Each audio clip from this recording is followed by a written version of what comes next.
Good evening, everyone. My name is Sana Joseph Smith, and I am the immediate past president of the Syncore Alumni Chapter of Delta Sigma Theta Sorority Incorporated.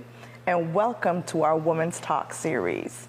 This evening's show is sponsored by the Syncore Alumni Chapter of Delta Sigma Theta Sorority Incorporated.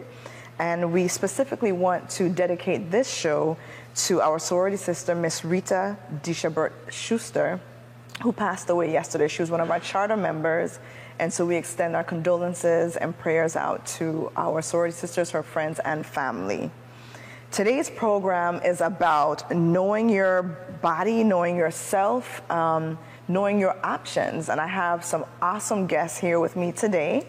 In fact, over here to my left, we have Kim Jerome. She is a registered nurse and health professional. Welcome, Kim. Thank you. Thank you for having me. You're welcome. And next to her, we have Lily Doctrine Cornelius. And she is not only a survivor, but she's also one of the board members for Ribbons for a Cure. Welcome, Lily. Thank you for having me. You're welcome. And last but not least, we have our diva, Miss Cassandra Dunn. She is a survivor as well and a board member for the YAG Foundation. So we have some heavy hitters with us today. So it's going to be a great conversation. And we're hoping that you enjoy it and you feel like you're just peeping in on what we're talking about today. So I'm going to start right off with you, Kim, as our professional today. Can you share with us some statistics about how the breast cancer is impacting our community, what's happening, and just kind of lay the foundation for, how frequent it is and so forth? Absolutely. So I want to start by sharing that breast cancer is the second highest cause of death in women in the United States. Wow. Second only to skin cancers. And amongst women, African American women have a 1 in 7 chance of developing breast cancer during their lifetime. And we are seeing declines in those numbers. Since 1989 to 2020, there's been a gradual decrease in the incidences, which is promising. However, we want to get those numbers down even more, right? Because we still have a lot of deaths each year in the U.S. that are directly attributed to breast cancer. And we have a lot of people that are living with this disease process.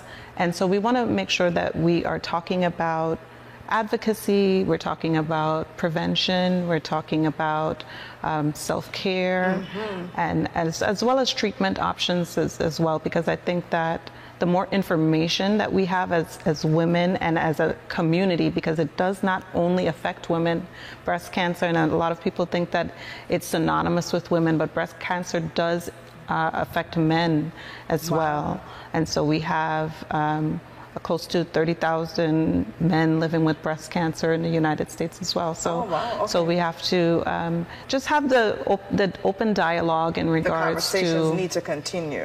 Absolutely. And I think one of the big reasons why this topic was so important to, Delta Sigma Theta Sorority Incorporated is the disparity in health and how this has impacted, women of color exponentially more than others, and so we really want to highlight that. And it's one thing to list the statistics; it's another thing when you become a part of it. And so, just wanted to transition and to Lily, if you would like to share with us, please, your journey and what happened. So my journey began in December of 2012.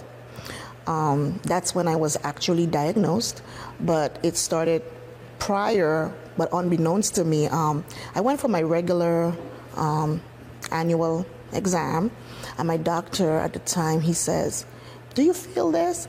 The lump was under my arm, under my left arm. Now, I'm a 10-year, going to be 11 in December, survivor. So I want to say back in those days, we did do the self-checks. So you would normally check yourself? I would normally check, but not under my arm. It was not advocated back then to check under your arm. So he found it, and he said, I've never felt that before, and let's go get you checked, because of my age at the time, back then you were 40. That's when you did your mammograms. But you were in your 30s. But I was in my late 30s. Okay. So I proceeded, I followed his instructions, and I went and I did my mammogram. The mammogram did not pick up anything. I went back the following year, and that lump was still there. And he says, just humor me. I know you said you didn't find anything, but humor me. Go back. So once again, I went, and my exam was in October, and because of insurance purposes, I couldn't do it until December. Oh. And so the lump actually showed up. I had to wait until December to get the exam. And during that time, between October and December, I actually got a lump to the top of my chest. Oh. And so when I went back for my mammogram, I said, okay, check this because this is new. And it turned out that that was, it was cancerous. Wow. And so part of my treatment, I had surgery, chemotherapy, and radiation. I was diagnosed with triple negative breast cancer. And the treatment back then, it was only chemo and radiation, nothing else. And you were basically sent home and just had to pray that nothing else happened. Triple negative breast cancer is a cancer that back then was fairly new. It affected minorities, so not much research had been done on it. And most of the times when you found out that you had the cancer, you were at like a stage 4. And so like death was imminent. You know, that was what was said. So it was very aggressive. Wow. But you know, coming from the islands, first thing my dad did was plant some moringa trees. All and right. was like, you need to drink some moringa. That's it. Not advocating that, but I'm just saying. We're not saying just that, but a combination. Exactly. We're claiming all forms of healing, right? Exactly. So I went through, I had my surgery, I did my chemo, and I did my radiation. In hindsight, when you look back on your journey, were there any signs that now that you know what happened, other than the uncomfortable lump on your arm and by your lymph nodes, were there any other indications? So the one thing that I was experiencing at the time, I had some horrible backaches. And I went to every doctor. So, you know, I had a colonoscopy, you know, all the things that you would think, you know, I had x-rays on my back. I went to the chiropractor. And when I got to, all my treatment was done off island. And they then told me that that is one of the indicators of the breast cancer is the lower back pain. Got so it. So I got to learn something new. Yes. Okay. So that's great to share, you know, yes. with our audience that, Yes. again, knowing your body, Correct. knowing yourself. Correct. And just having to really advocate for yourself. Yes. How are you feeling now? I'm feeling great. You look great. Thank you. It comes with the normal aches and pains. You're on this journey, and I will say that to me, and this is just for me personally, the journey never ends because I've heard that. I'm under surveillance, so I go back every year and get checked. You know, it started out as every 3 months, then every 4 months, then every 6 months, and now once a year. And so I'm at the stage of what they call surveillance. So I go back once a year, I undergo all the testing to just make sure that everything is okay. And I'm telling you that is like the most frightening time. It's very, for me, it's anxiety filled because you never know. And so 11 years later, I am, you know, I'm thankful to God first and foremost. You know, my church family at the time, I can tell you the story of my pastor. When I called him I remember clearly, I called him and I said to him, I have a headache, and they say that they have to do a CAT scan because they need to see if this cancer have spread to my brain. Mm-hmm. Unbeknownst to me, he was in Georgia at the time, and he said, I'm coming to meet you. Mm-hmm. And he drove, and he came, and he met me, and he stayed with me until we got the clearance that all was well, you know. But so that support, that family support, the prayers, and I have an awesome family. All right. Awesome. I had at the time my daughter was about 7 years old, and my husband had to take over the job of being the caretaker, as well as my grandma, my sisters, and so, you know, family is key.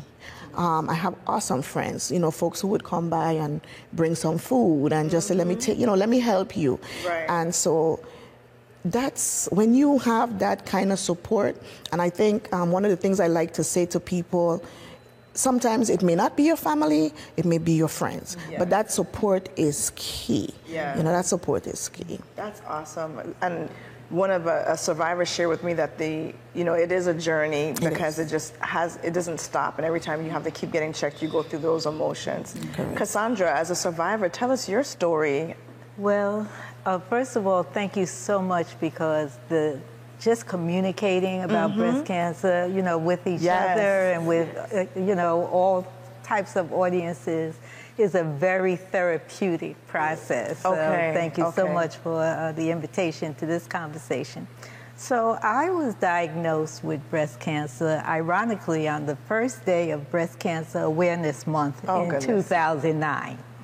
And leading up to that, I think I knew there was a lump, but I was a busy working mother, doing Did you this, self-check, doing that. or I self-checked. You did self-check, okay. But Touch those taters.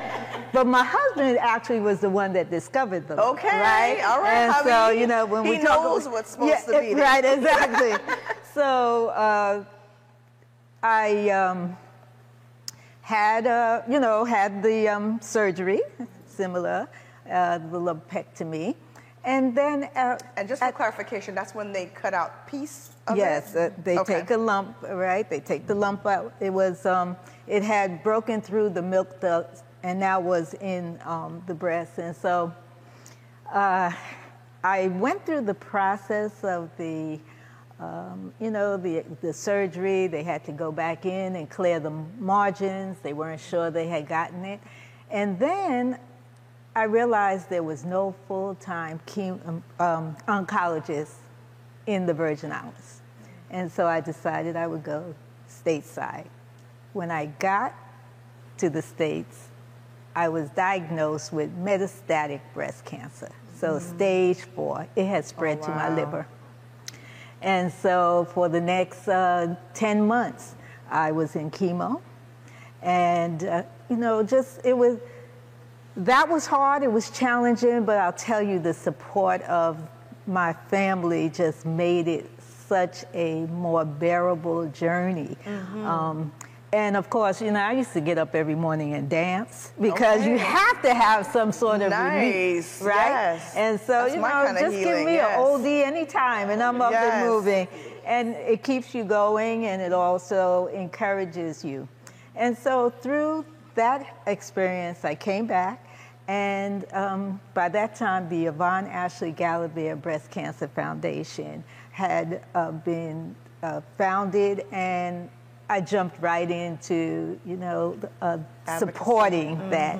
And since then, we've been doing a lot of work, advocacy and all. So that was the beginning of my journey. Since then, I had breast cancer 3 more times, like clockwork, in 2011, 2013, and 2015. Oh, wow. And so it's been quite a journey, but the beautiful part of it is the survival of breast cancer, and I think everyone can testify that you'd like to keep that title, that right? If you keep that positive attitude, the rest of it is quite bearable. And each time you went through similar treatments, or does it get different as it recurs? It varied. Okay. There was the mouth medication that I took. There was intravenous and all.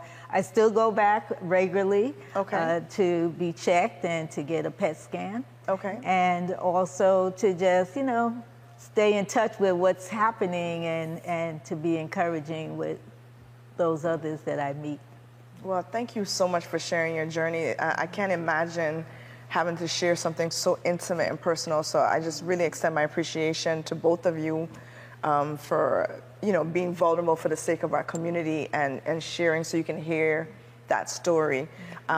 Kim, I know that you, thank goodness, do not have the title of being survivor, but you had a really interesting story about your self-check experience when you were younger. Can you share that with us? Absolutely.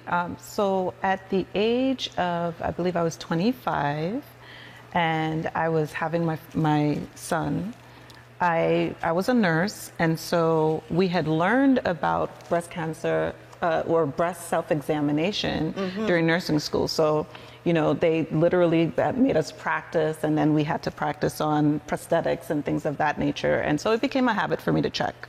And they taught us to always just check every day, just check in the shower. And one day I was, well, let me do my check. And I did a check, and I was like, that kind of feels like something, right? It feels different. Something feels different there. And went in, had another physical examination from a doctor, and they said they wanted to do a biopsy. And so they did a needle biopsy. And did they naturally go to that point with you being so young, or did you have to advocate and kind of push for that? It was the lump, and I actually still have the lump. I opted not to remove it because at one point they wanted to remove it and study it, the mass, because of the size.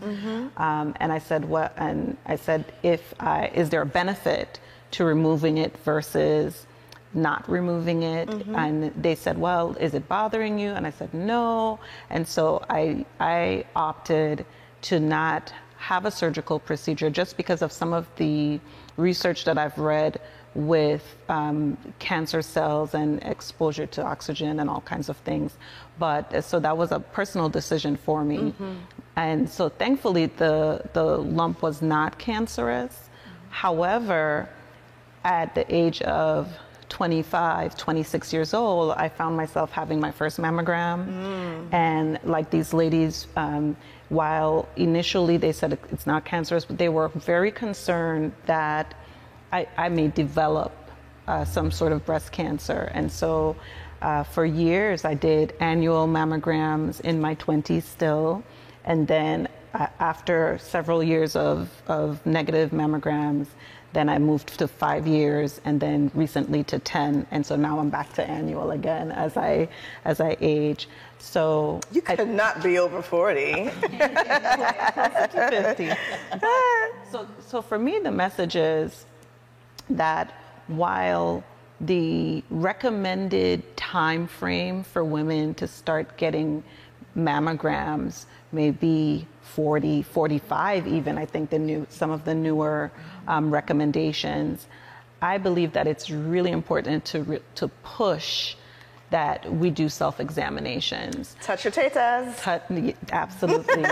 Because breast cancer, interestingly enough, affects Caucasian women at a higher rate than African American women. Interesting. But African American women die from breast cancer at a much higher rate. And that's because by the time we find it, because our breasts tend to have more dense tissue. Yes, I've had that experience. And so by the time we're able to find a lump, it's further along. And we also, for some reason, the average age for Caucasian women with cancer is somewhere around 50s to 60. Okay. However, for African American women, it's much younger. That's and interesting. So I like to say that we can develop cancers at any age. And so we need to just think of prevention and screening as a regular tool. So as soon as women are at the age where they're getting regular annual exams, they should be doing regular breast examinations as well. Before I move on to my next observation, can you share, with the audience, like, what is a mammogram? Like, I don't know if some of the younger audience members that may be listening, can you describe what that is?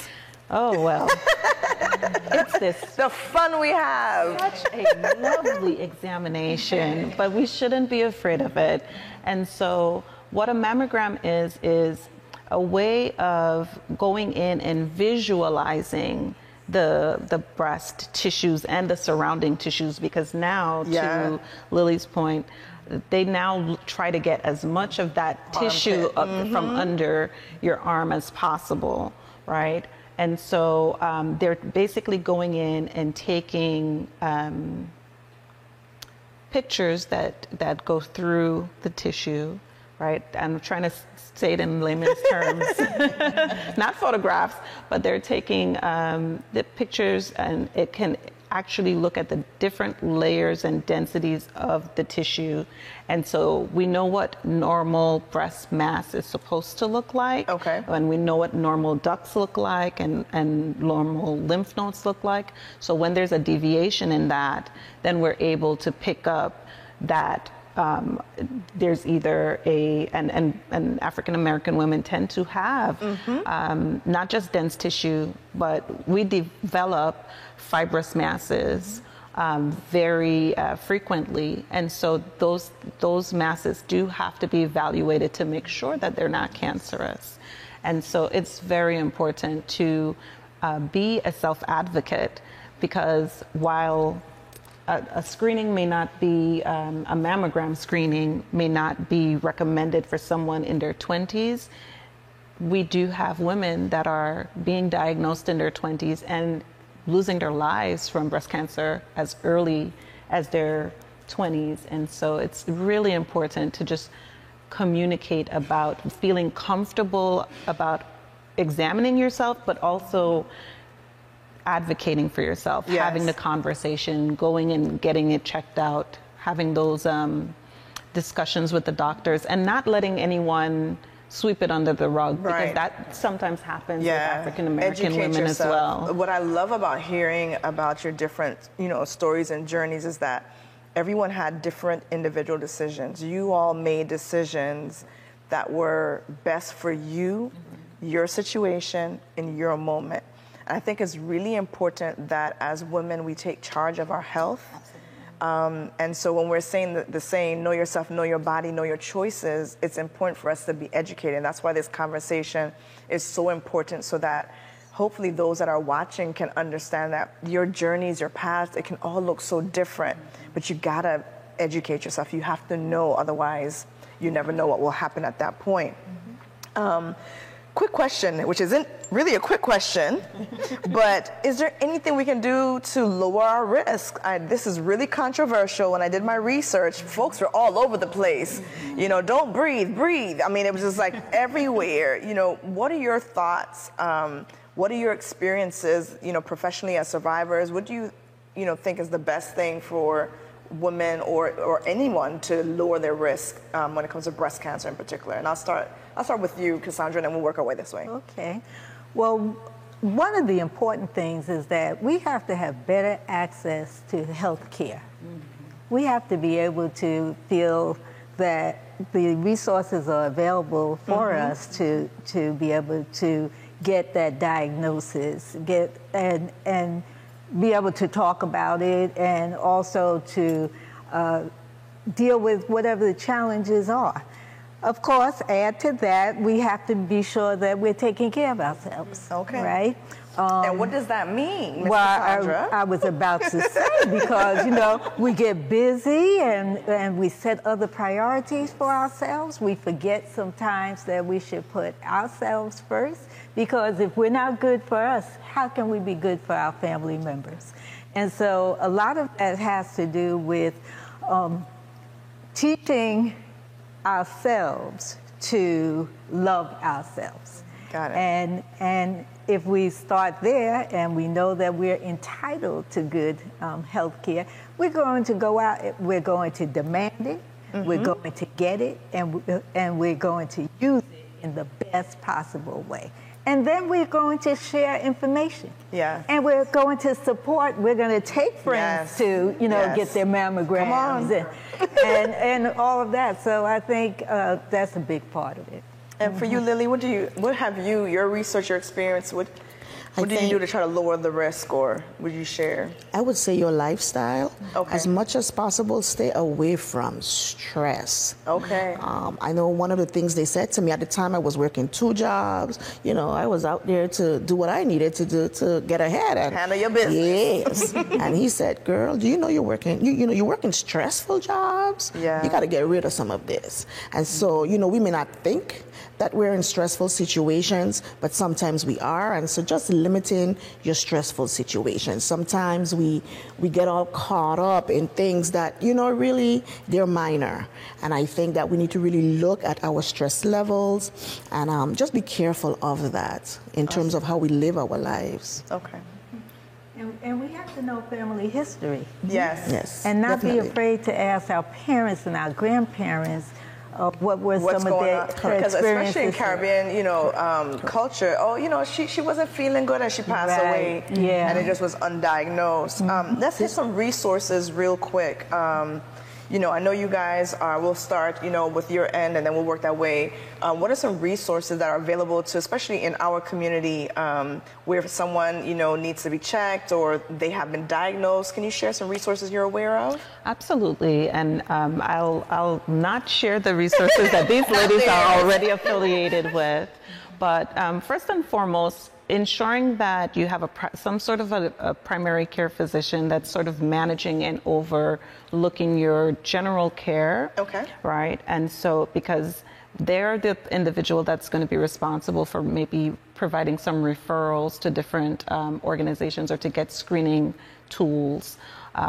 You have organizations such as Frederiksted Health Care that offers a lot of resources to the community. I won't just say to women, but to the community in general.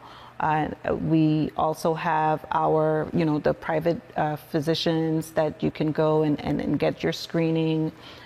We have the imaging center that provides a lot of screening to the community. If we're going to the hospital, in my mind, there's some sort of a difficulty that may have occurred, but that's a resource as well. And they actually have a phone number. I'll share that at the end. But the Department of Health does have an opportunity for those who are uninsured to come in and get screened, and then they can get referred. Yes, and I believe, do they still have the mobile screening? I don't want to say. I think they do it periodically. Periodically. Yeah.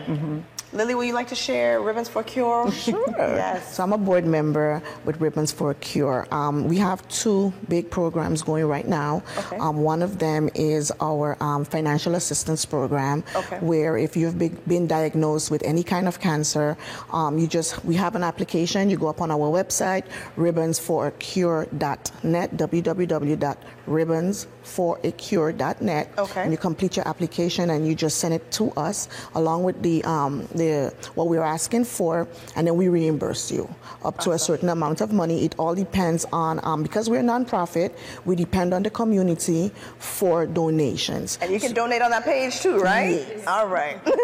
And so based on the amount of donations we receive, we then give it all back to the community. Awesome. Our second program that we have right now is our scholarship program. Okay. So we know that it's a hardship.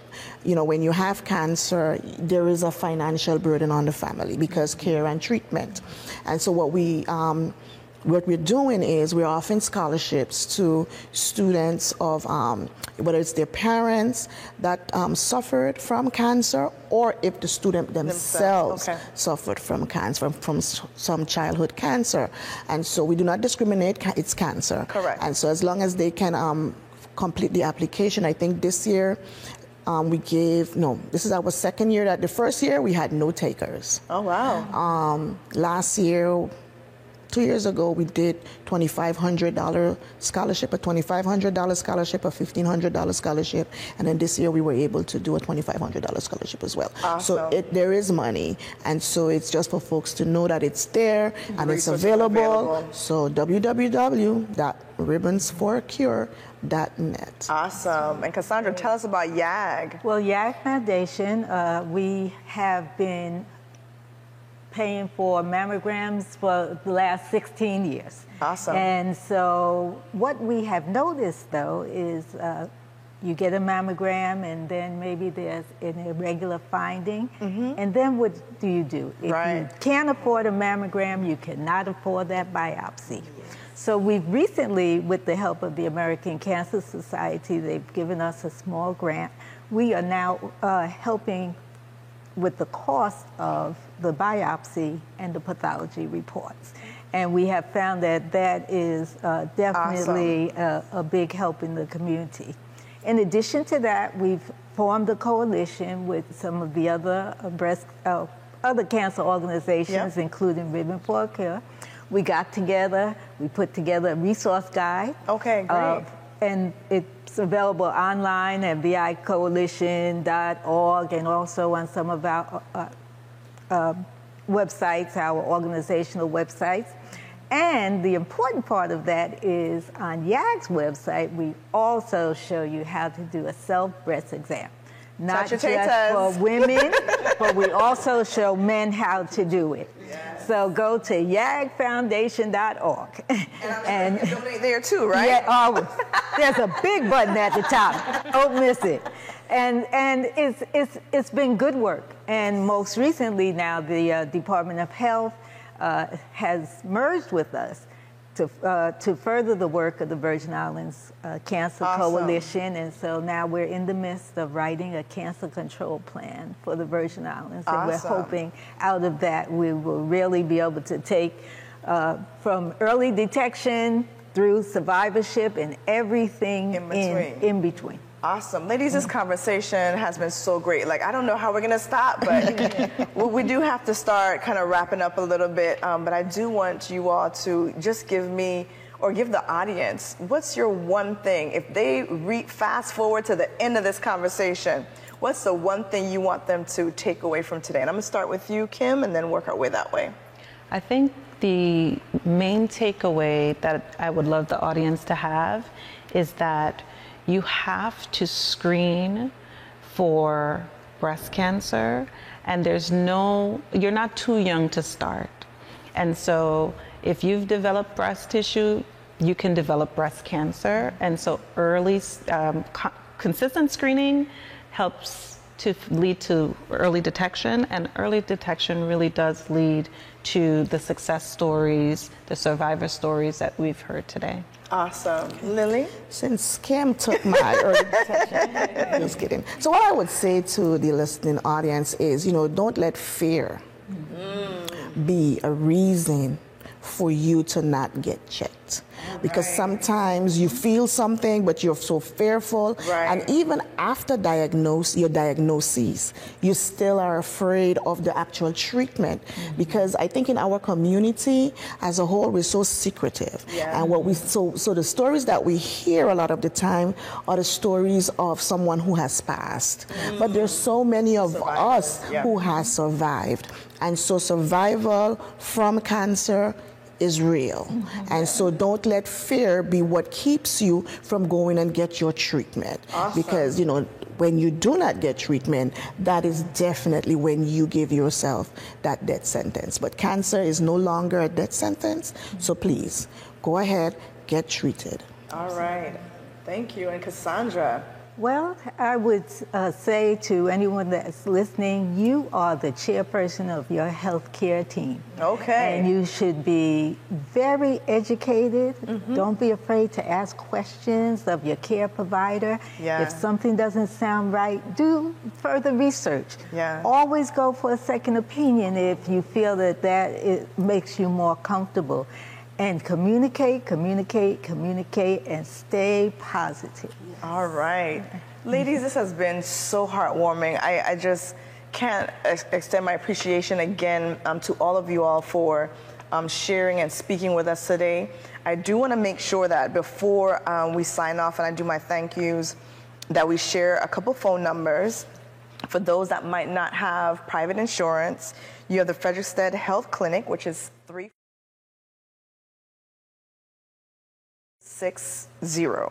340-772-0260. You also have the Department of Health at 340-718-0482.